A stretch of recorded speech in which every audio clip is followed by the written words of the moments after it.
Classes तो last year भी नहीं स्टार्ट हुई थी। जस्ट यू थिंक इट कि आईआईटीज की नहीं हो रही, एनआईटीज की नहीं हो रही थी, वीआईटी और वीआईटी का कैसे हो जाएगा? ना ही एसआरएम को होगा। मणिपाल, वीआईटी, थापर ले लो, इनकी भी एवरेज प्लेसमेंट 7-8 से ज़्यादा नहीं है। ग्राउंड लेवल पे वीआईटी का देखोगे जाके, अगर दोनों कैंपस का मिला देते हो, वेल्लोर और चेन्नई का, तो 5.5 के आसपास पड़ जाता है। अब जाकर अभी इंडिया बिगेस्ट वेबिनार भी करने वाले हैं, तो यार उसमें जाकर जरूर इनरोल करो, है ना। तो उसमें सारा का सारा फ्री गाइडेंस देने वाले हैं, कोई भी पेड चार्जेस नहीं, एकदम क्लियर कर दूं।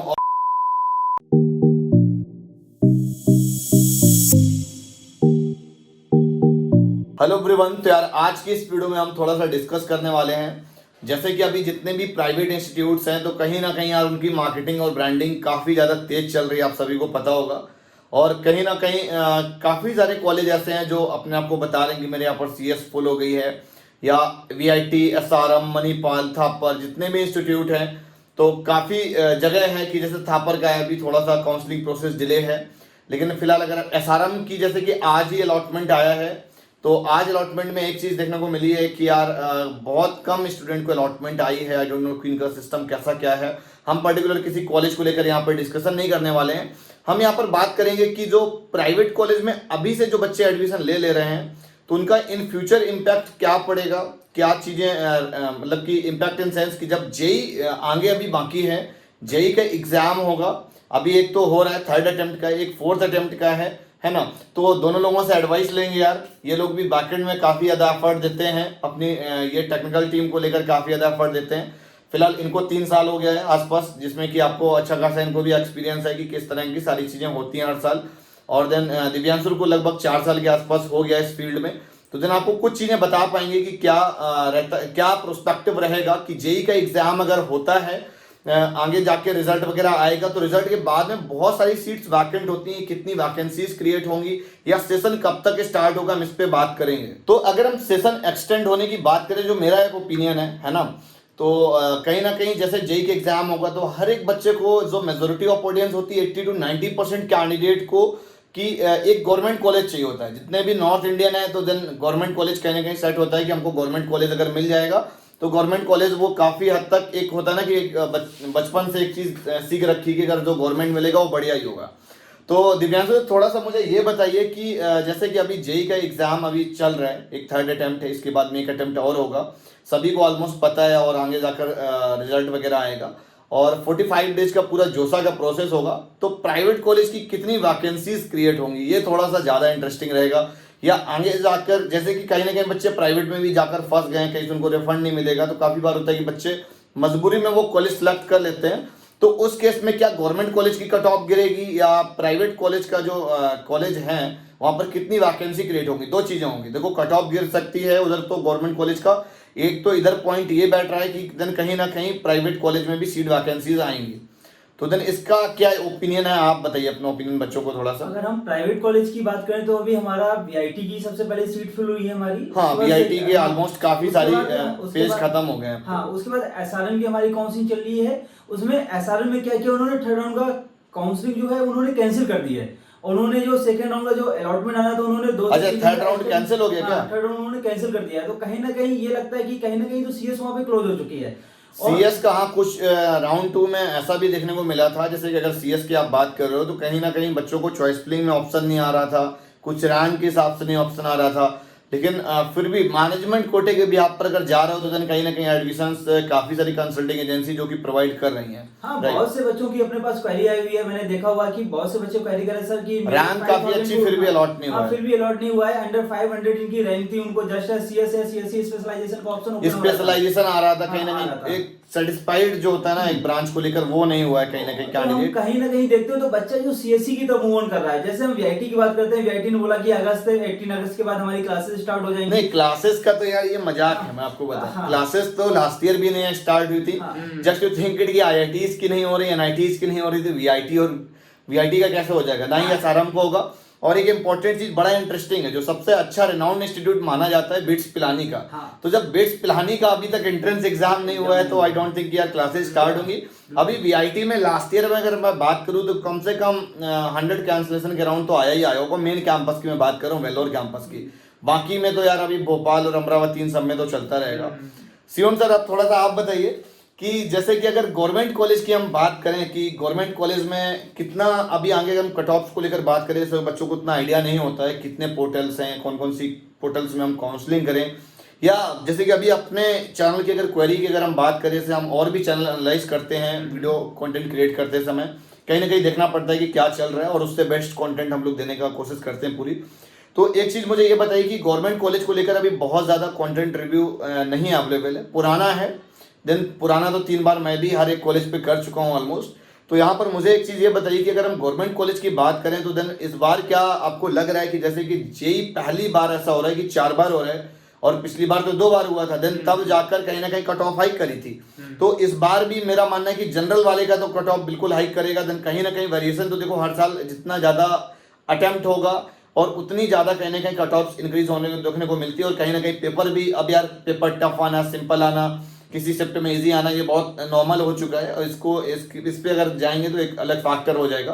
लेकिन हम यहाँ पर ये बात करेंगे जिस हिसाब से एग्जाम जितना डिले होगा, जैसे कि अभी आई थिंक 1 और 2 सितंबर तक जो है जो हमारा 4th जेई है वो फिनिश होगा और देन मैं मानता हूँ कि 1 हफ्ते के अंदर रिजल्ट आ जाएगा। तो 10 सितंबर के आसपास 4th वाले अटेम्प्ट का मैं मानता हूँ रिजल्ट आ जाएगा। अगर अभी वाले की आप बात करोगे तो देन ये आपका 5-7 अगस्त तक आ जाएगा, 1 हफ्ते का अगर आप गैप लेके चलते हो। तो ये चीज़ थोड़ा सा एक लग रहा है कि अगर इधर रिजल्ट अभी कहीं ना कहीं 1 महीना अपने पास में पूरा है, पूरा अभी जुलाई तो मैं चलो लीव कर देता हूँ, फिर भी अगस्त तो अपने पास पूरा है। एंड ऑफ अगस्त में एग्जाम है, आई थिंक 27 से लेके 2 सितंबर तक है, राइट। तो देन आगे भी जाके अभी जेई एडवांस होना, तो लास्ट ईयर के भी आप पर अगर हम जाएंगे पूरा तो देन कहीं ना कहीं बहुत लंबा खिंचता हुआ समय दिख रहा है। अगर हम देखें तो यहाँ पे नवंबर पे अगर कहीं ना कहीं लास्ट ईयर हमारी नवंबर तक जो है काफ़ी कुछ फिनिश कर लिया था हम लोगों ने, हाँ, कि दिवाली के अराउंड जो है अपनी अलॉटमेंट वगैरह सारी आ चुकी थी, हाँ, खत्म हो गया था दिवाली से पहले पहले। लेकिन इस बार मुझे लग रहा है कि नवंबर तो एकदम ईजिली है, टच करेगा ही करेगा, बिकॉज 45 डेज का प्रोसेस चलेगा ही चलेगा। और एक यार अच्छी चीज़ मैं आपको और बता दूं कि जब तक गवर्नमेंट कॉलेज का क्लासेस नहीं स्टार्ट होता है तब तक प्राइवेट कॉलेज की क्लासेस नहीं स्टार्ट होती हैं। अब कुछ बैच की मैं बात नहीं कर रहा हूँ, 1-2% की बात अलग हो गई, लेकिन मेजोरिटी ऑफ जितने भी कॉलेज इंस्टीट्यूट कैंपस है, AQTU से एफिलिएटेड हों या IPU से एफिलिएटेड हों या जाक दिल्ली के कैंपस हों या जाक चंडीगढ़ के हों, सारे के सारे कैंपसेस वो आपके जाके जब पूरा जेई का पूरा काउंसलिंग क्लोज हो जाता है उसके बाद ही क्लासेस स्टार्ट होती हैं। तो सर मुझे ये बताइए थोड़ा सा कट ऑफ्स को लेकर कितना एक्सटेंशन आएगा, बच्चों को थोड़ा सा एक अपना प्रोस्पेक्टिव बताइए कि क्या रहेगा। सर जैसा कि पिछले 4 साल को देखेंगे तो हर साल जो है year by year cut off increase होता ही जा रहा है, हर साल हाइक आ रहा है, तो इस बार भी लगभग हाइक आना ही है। और एक जो मेजर वो है कि जो रिव्यूज जैसा आपने अभी बात करी, तो टॉप NITs और जो कुछ टॉप IITs हैं, ट्रिपल IITs हैं, उनके सभी के वीडियो मिल जाते हैं। लेकिन उसके बाद भी ऐसे काफी सारे GFTIs या अदर गवर्नमेंट कॉलेजेस और डीम्ड यूनिवर्सिटीज हैं जिनको एक्चुअल में स्टूडेंट को उनके बारे में पता नहीं चल पाता। जैसे अभी मैंने रिसेंट में एक वीडियो बनाया था जिसमें मैंने बताया हुआ था कि किस तरह से कॉलेज का टियरिंग, कोई ऐसा कोई स्टेटस तो होता नहीं, ना ही किसी का स्टैंडर्ड होता है कि कोई ऑफिशियल रैंकिंग आ रही है कि हमने वहां से टियर वाइज कॉलेज को डिवाइड कर दिया। जो एक फंडा होता है वो यही होता है कि सबसे पहले IITs NITs ट्रिपल IIT जो जोसा के 110 कॉलेज हैं उसको उठा के रखेंगे।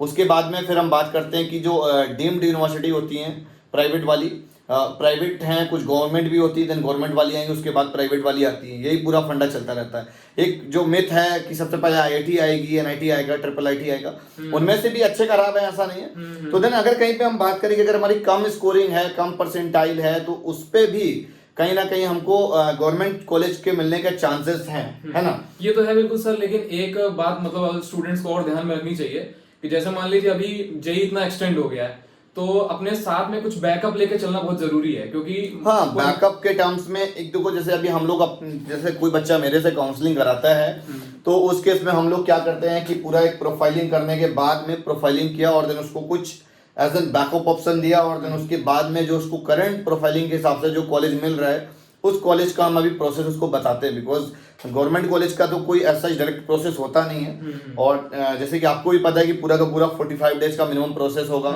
और देन बहुत सारे पोर्टल है इंडिया में, हर एक स्टेट में एक पोर्टल तो आप लेकर चलो ही चलो। तो देन गवर्नमेंट का भी बहुत सारे ऑप्शन हैं और देन कहीं ना कहीं बच्चे प्राइवेट में जाना गलत नहीं है, प्राइवेट में आप जा सकते हो, जाना गलत नहीं है, लेकिन कहीं ना कहीं मैं बोलूँगा कि एक बैकअप में रखो, उसको फर्स्ट प्रायोरिटी अगर हम दे रहे हैं तो वो हमारा एक ओपिनियन मेरे अकॉर्डिंग गलत है, और देन ऐसा रखना नहीं चाहिए। मैंने अपने टाइम पे ही जो है, जब मेरा खुद बीटेक चल रहा था तो मैंने तो प्राइवेट कॉलेज ऑप्शन में रखे हुए थे एज एन बैकअप, और बाकी यूपीटी और जेई का तो चल ही रहा था, लेकिन ऑप्शन में रखे हुए थे। एक्चुअली होता क्या, बच्चों को लगता है कि हमारा जो स्कोर है वो जिस कॉलेज में एडमिशन लेना चाह रहे होते हैं उनको उसके बारे में इंफॉर्मेशन होती है, बच्चों को पर ये नहीं पता होता है कि हमारा जो स्कोर है उसके बिहाफ पे हमको कौन से बेस्ट गवर्नमेंट कॉलेज में हाँ नहीं, मैं आपकी बात समझ गया, इसको मैं ब्रीफ करता हूँ थोड़ा सा। काफ़ी बार जो एक हमारा सिंपल सी बात है, देन जब भी हम कुछ परचेज करने जाएं, एक हमारा माइंड सेट होता है आईआईटी का होगा या एनआईटी का होगा, उसके नीचे की हम बात नहीं करते हैं। जब हमारा स्कोर रिजल्ट आउट हो जाता है उसके बाद हम थोड़ा सा स्टैंडर्ड अपने प्रोफाइलिंग के हिसाब से देखते हैं। तो मैं बोलूँगा उतना ज़्यादा बेटर है कि आप जितनी जल्दी अपने आप को एनालाइज कर लें, ताकि आपको देखो, आप अगर एनालाइज नहीं कर रहे हो अपने आप को, देन कुछ ना कुछ तो स्टूडेंट ऐसे हैं जो अपने आप को एनालाइज कर रहे हैं और वो जल्दी से किसी न किसी कॉलेज में एडमिट हो जा रहे हैं और देन अपनी सीट अलॉट करा रहे हैं। अब जो अच्छे इंस्टीट्यूट हैं वहाँ पर सीट इनटेक भी लिमिटेड आपको देखने को मिलेगा यार। अब बाकी तो फिर एलपीयू और सीयू, गलगोटिया यूनिवर्सिटी, ये तो सब रामबाण है, बाद में तो अब यहाँ पर जाना ही जाना है, ठीक है ना। और बाकी प्राइवेट कॉलेज फिर हो गए टॉप प्राइवेट कॉलेज। तो मैं बोलूँगा कि अभी कुछ लोग कंफ्यूज है, जैसे कि यूनिवर्सिटी और कॉलेज को लेकर।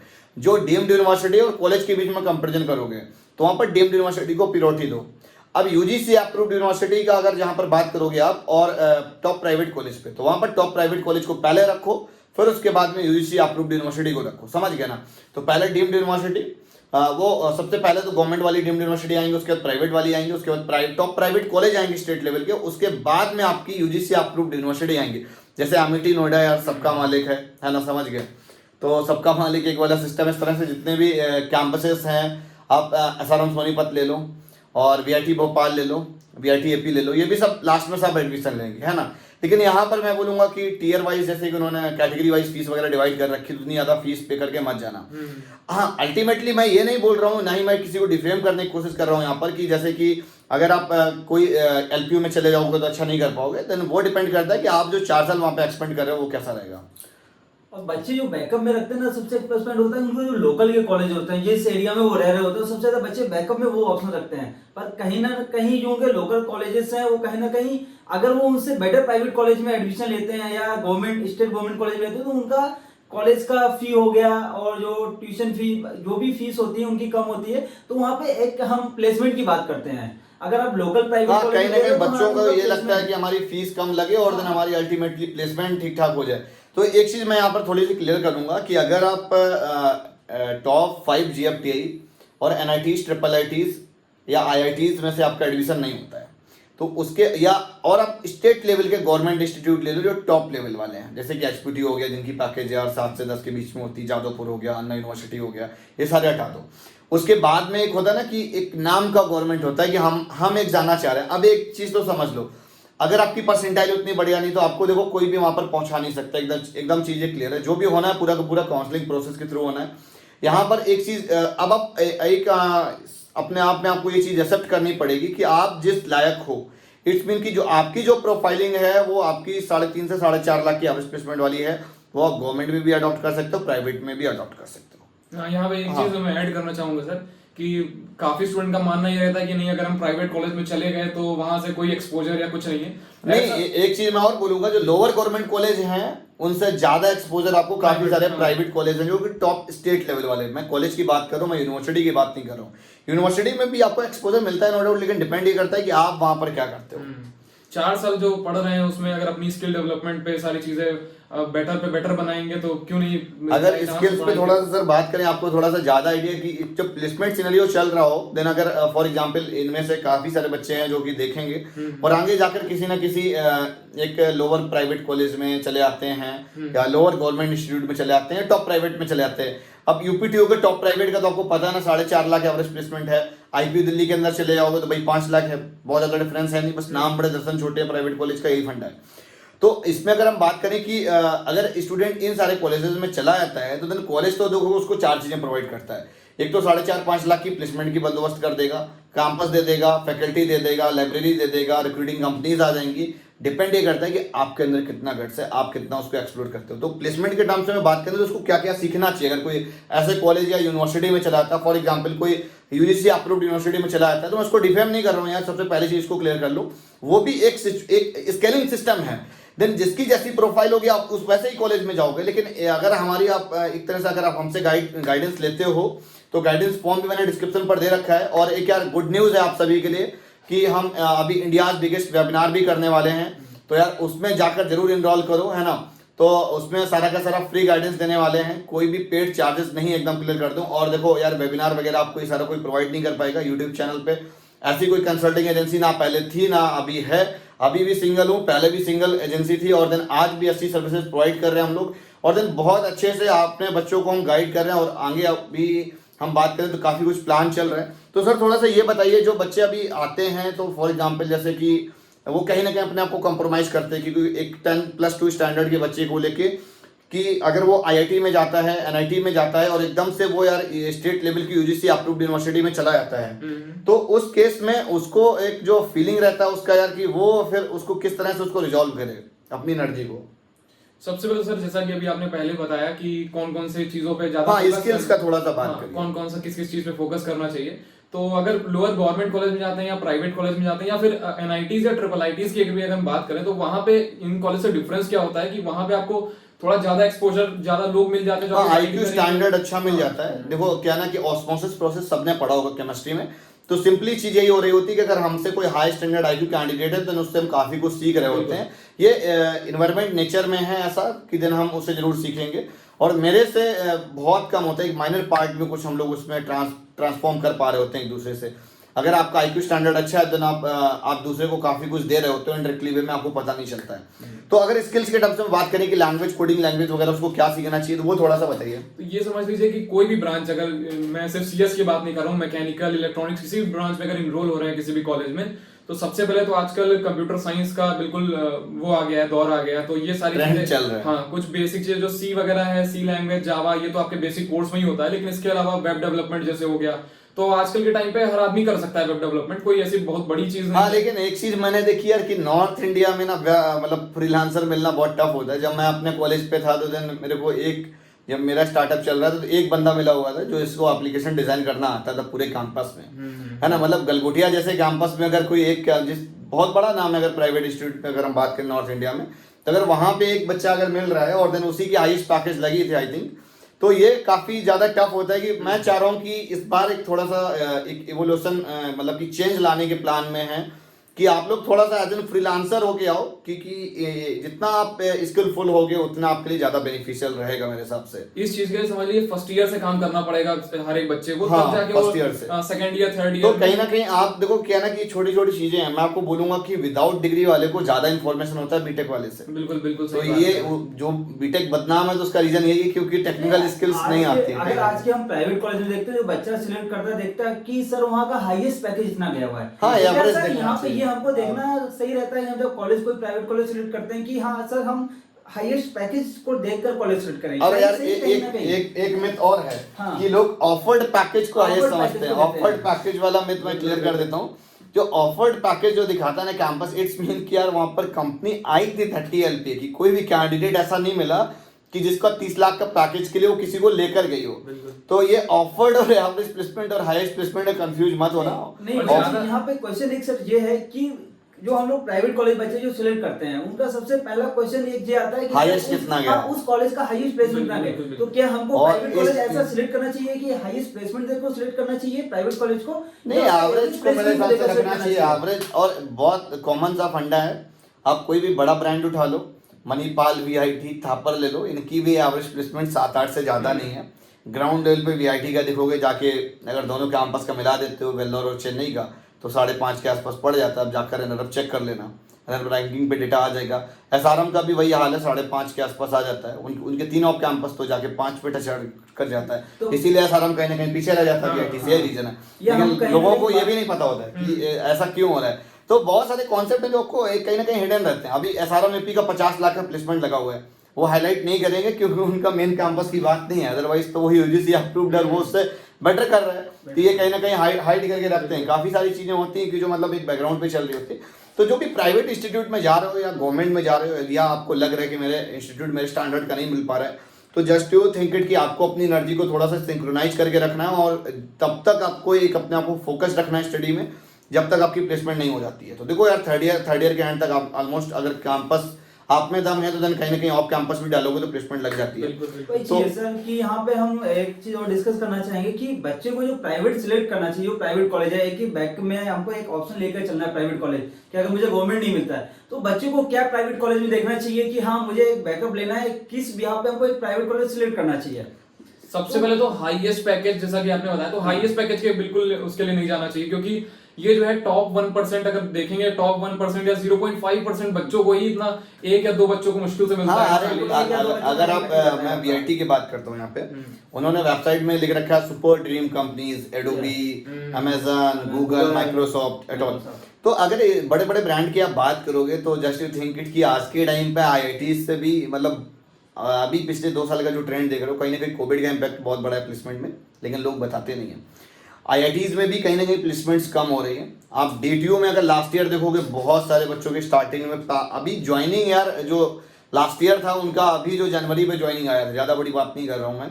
तो देन ये सारी चीज़ें इम्पैक्ट देखने को मिला है। और देन आप ये मत सोचो कि वो आईआईटी में जाएगा तो कुछ भी कर लेगा। आप अपने कैंपस में रह के आपको अपने आप को इन्हेंस करना होता है, वहाँ पर भी सब कुछ कर सकते हो। तो यार ठीक है, आप लोग इस तरह से कॉलेज सेलेक्ट कर सकते हो, आप हमारी टीम से कंसल्ट भी कर सकते हो।